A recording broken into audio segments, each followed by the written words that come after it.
路加福音系列第三輯嘅第一課，重新校對生命嘅焦點。喺路加福音系列嘅第二輯，我哋睇見路加帶領佢嘅讀者嚟到咗文章嘅第二個高潮。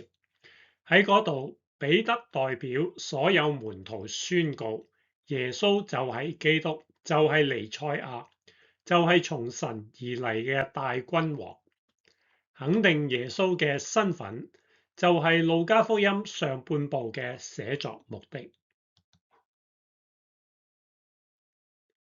之後，路加嘅寫作焦點就轉向教導門徒跟隨耶穌行十字架嘅道路。所以，當彼得喺9章20節確定咗耶穌嘅真正身份之後，耶穌就馬上向門徒們表明佢要行嘅係一條乜嘢嘅道路，同時亦都明確咁向佢哋表明，如果佢哋要跟隨耶穌，佢哋要行嘅係一條乜嘢嘅道路。耶穌喺9章嘅22節對門徒話：人子必須受許多的苦，被長老、祭司長和文士棄絕，並且被殺，第3日復活。之後，耶穌喺23節對所有嘅門徒話：若有人要跟從我，就當捨己，天天背起他的十字架嚟跟從我。如果耶穌嘅呢個命令對今日嘅信徒係一個難阻，對於喺第一世紀成日都睇見死囚被掛喺十字架上嘅信徒嚟講，就更加係毛骨悚然。所以路加就喺跟住落嚟嘅一段記載咗耶穌帶住幾個門徒嘅登山變像，讓佢嘅讀者認識到十字架雖然恐怖，但係喺天國榮耀嘅光照下並唔可怕。耶穌嚟係要救佢哋脫離罪嘅權勢，帶領佢哋通過死亡進入神光明榮耀嘅國度，所以佢哋必須捨己，天天背起自己嘅十字架跟從耶穌。要踏上十字架嘅道路，人嘅價值觀就必須改變，亦就係話生命嘅焦點就必須改變，佢追求嘅目標就必須改變，佢所喜愛嘅，佢所關心嘅亦必須改變。如果一個人嘅最愛仍然係呢個世界上嘅嘢，佢一定唔會行十字架嘅道路。就算開頭願意，到咗危急嘅關頭，佢都會好似猶大咁樣賣主求榮。喺呢個世界上最好嘅事物，都會變成十字架道路嘅絆腳石，同埋跟隨主嘅攔阻。只有明白呢一點，我哋先至能夠明白點解耶穌喺14章嘅26節嗰度話：人到我這裡來，若不恨自己嘅父母、妻子、兒女、弟兄、姊妹和自己嘅性命，就不能作我嘅門徒。只有明白呢一點，我哋先至能夠明白點解喺第18章耶穌要求嗰個年輕嘅官放棄一切世上嘅財富嚟跟從佢。因此，路加將今日我哋要睇嘅呢段經文，就係路加福音嘅9章37到45節，放喺登山變像之後，藉着主耶穌嘅話俾我哋聽，我哋嘅人生焦點，我哋追求嘅目標，再唔能夠好似仲未認識主耶穌之前咁樣。我哋嘅眼目必須從地上轉移到天上。而家讓我哋首先睇一睇今日嘅經文啦。9章嘅37節話，第二天他們下了山，就有許多人迎見耶穌。其中一人喊叫說：夫子，求你看顧我的兒子，因為他是我的獨生子。他被鬼抓住，就忽然喊叫，鬼又叫他抽風，口中流沫，並且重重嘅傷害他，難以離開他。我求過你嘅門徒把鬼趕出去，他們卻是不能。耶穌說：唉，這又不信又悖謬嘅世代啊！我在你們這裏忍耐你們要到幾時呢？將你的兒子帶到這裏來吧。正來嘅時候，鬼把他摔倒，叫他重重嘅抽風。耶穌就斥責那污鬼，把孩子治好了，交給他的父親。眾人都詫異神嘅大能，耶穌所做嘅一切事。眾人正稀奇嘅時候，耶穌對門徒說：你們要把這些話存在耳中，因為人子將要被交在人手裏。他們不明白這話，意思乃是隱藏的，叫他們不能明白。他們也不敢問這話嘅意思。喺呢段經文裏邊，我哋要處理3個問題。第一，當被鬼附嘅孩子嘅父親嚟求耶穌嘅時候，耶穌點解顯得唔耐煩，並且斥責呢個又不信又悖謬嘅世代呢？第二個問題，當時在場嘅人中係邊個代表呢個悖謬不信嘅世代呢？第三個問題，點解門徒唔能夠趕出附喺孩子身上嘅鬼呢？明白咗呢啲問題之後，我哋就一定要問，點解路加要將呢一件事放喺呢一度？而家讓我哋睇一睇第一個問題先。耶穌點解斥責呢個又不信又悖謬嘅世代呢？喺當時在場嘅人中，係邊個代表呢個悖謬不信嘅世代呢？亦即係話，究竟耶穌喺度鬧邊一個？喺鬧唔能夠將鬼趕出去嘅門徒呢？還是係鬧嗰個孩子嘅父親呢？還是喺度鬧圍觀嘅所有人呢？首先，我哋要處理一下中文翻譯上嘅問題。和合本喺第37節話，第二天他們下了山，就有許多人迎見耶穌。新譯本話，第二天他們下了山，有一大群人迎面而嚟。和合本嘅許多人，或者新譯本嘅一大群人，喺原文係 oikos pous， 直接翻譯係許多眾人。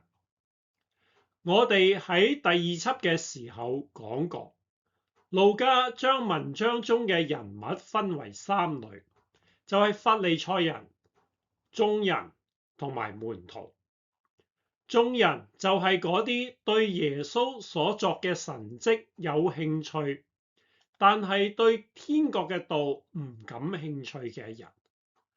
路加喺37節用眾人呢一個字，就係要話俾我哋知，呢啲嚟迎見耶穌嘅人，並唔係嚟歡迎耶穌，而係嚟睇戲，因為有一個被鬼附嘅人，而耶穌嘅門徒對佢冇晒辦法，而家師傅出馬，大家一齊嚟睇熱鬧，所以37節嘅眾人係帶住一個負面嘅含義。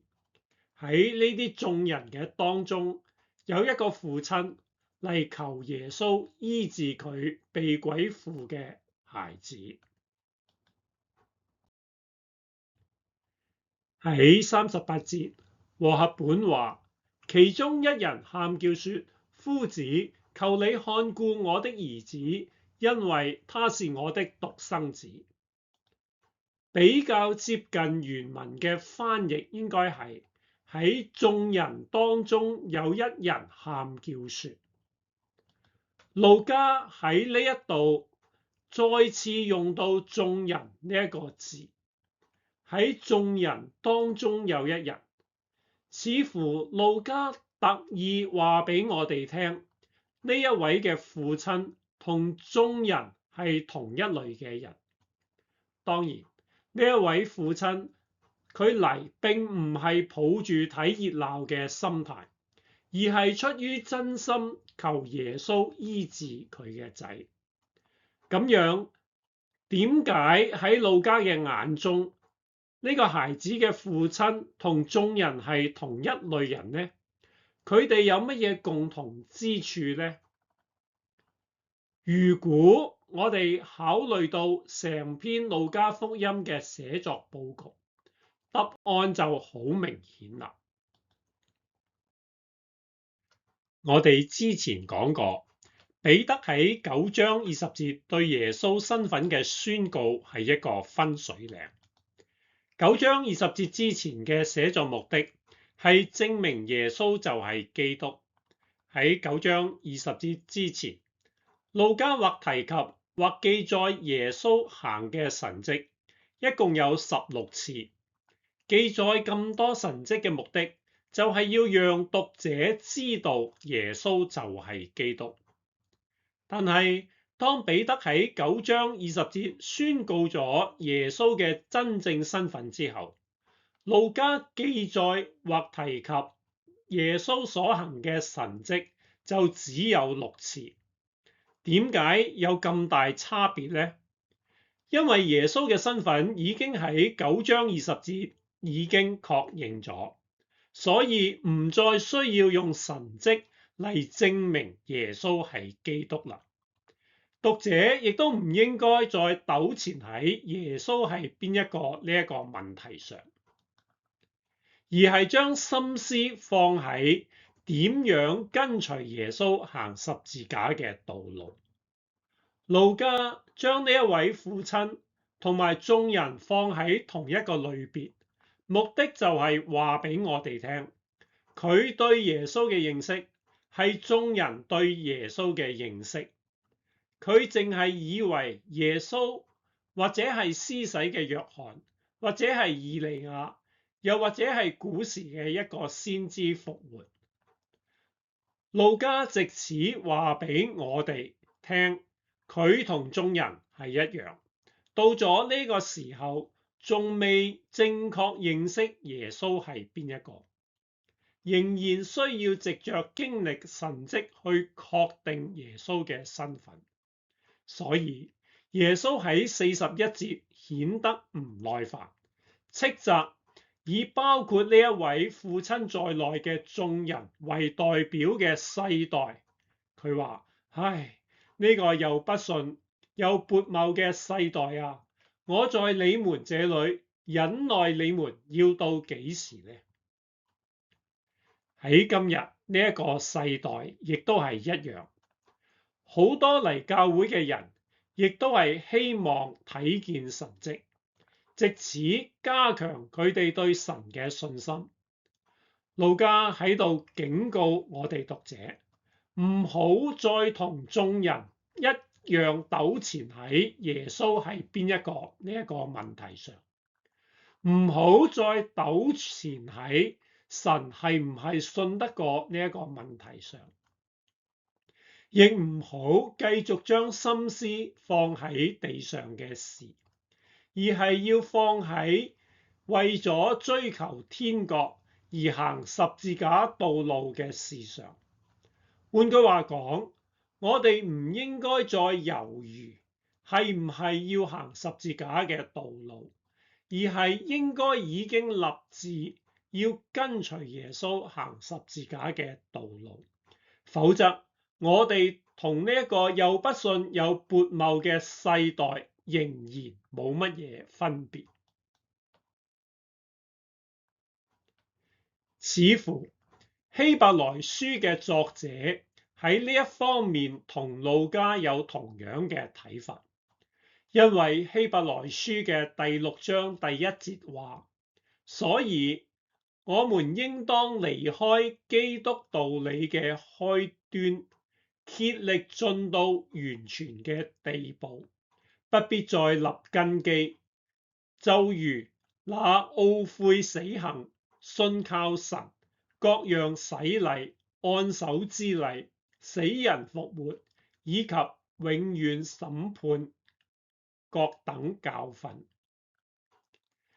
希伯來書嘅作者鼓勵佢嘅讀者唔好年復一年咁樣停留喺學習如何悔改、如何信靠神呢一個階段，因為呢啲都係基督道理嘅開端，呢啲都係小學嘅課程。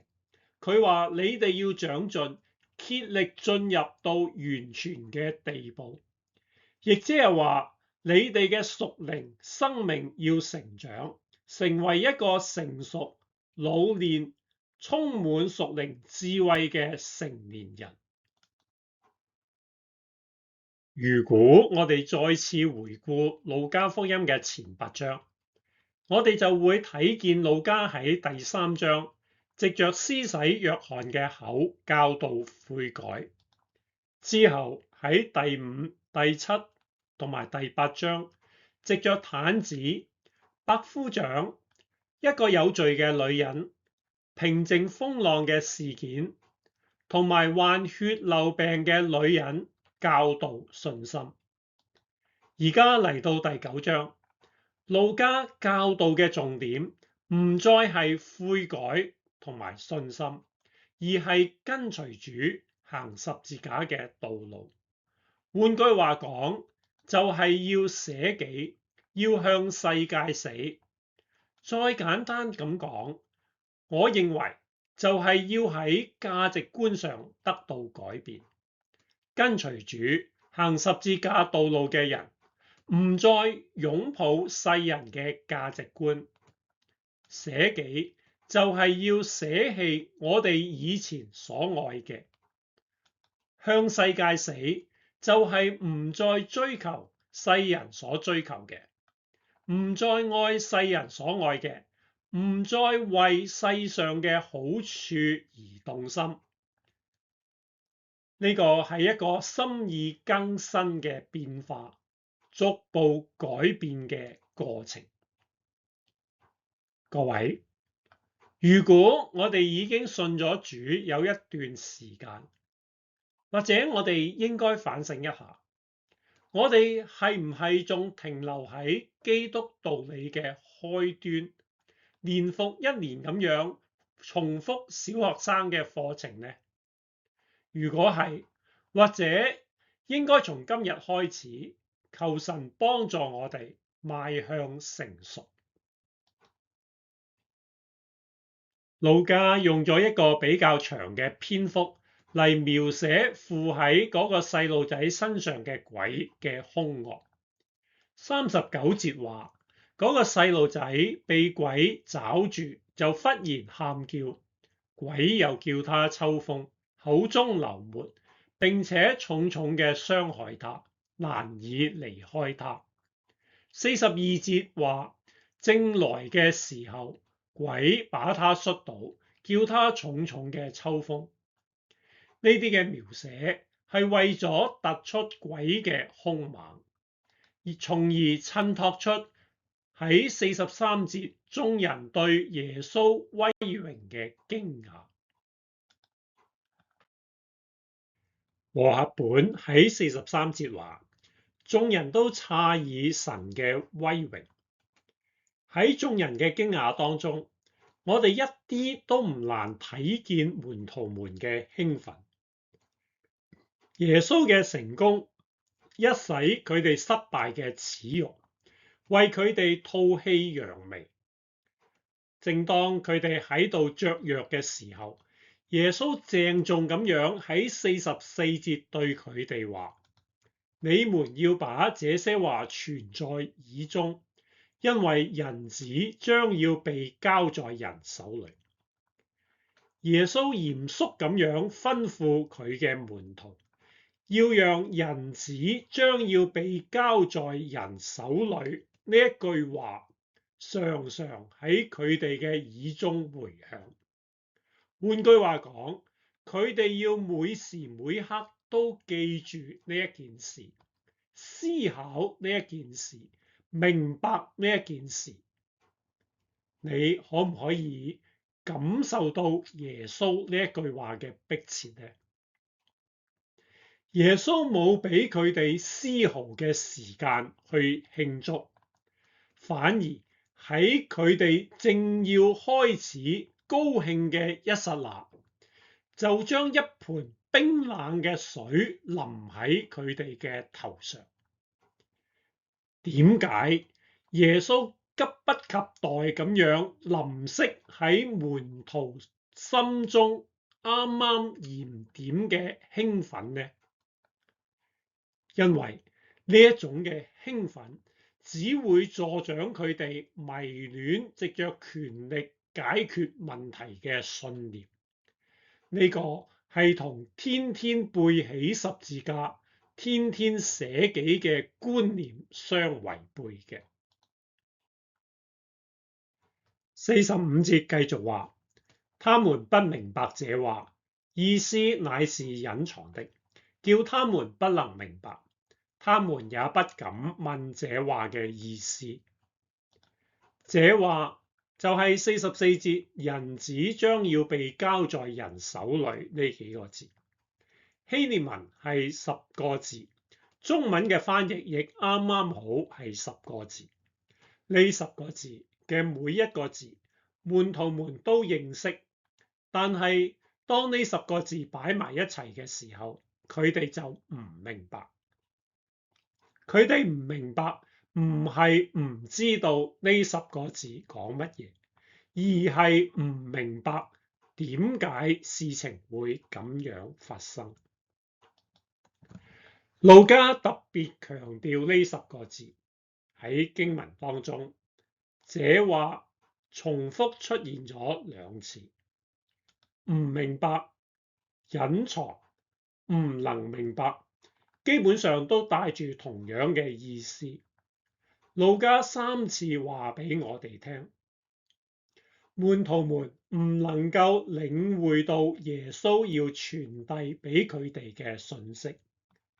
而有趣嘅係，他們也不敢問這話嘅意思。點解佢哋唔敢問呢？係唔係因為耶穌啱啱鬧過這又不信又悖謬嘅世代？而家佢哋驚，如果問喺度興立立嘅耶穌，係咪亦都會鬧佢哋呢？當然有呢個可能。但係我諗更有可能嘅係，佢哋驚耶穌所講嘅真係會發生。佢哋冇辦法接受充滿威嚴、能夠制服兇猛惡鬼嘅師傅會被一般人制服。佢哋唔能夠接受再次經歷啱啱因為唔能夠趕出惡鬼而被人嘲笑嘅恥辱，因此佢哋拒絕讓絲毫人子將要被交在人手裏呢個可能性滲入到佢哋嘅思念，所以佢哋唔敢問，亦都唔想問。信耶穌嘅人生係一個捨己，天天背起十字架跟隨主嘅旅程。喺認定耶穌係邊個之後，立志跟隨耶穌嘅人就唔應該再糾纏喺耶穌係唔係信得過呢一個嘅問題上，亦都唔應該再全心希望藉着經歷神蹟嚟加添信心。相反，我哋應該憑着信心追求喺價值觀上嘅改變，追求將人生嘅焦點從地上轉移到天上。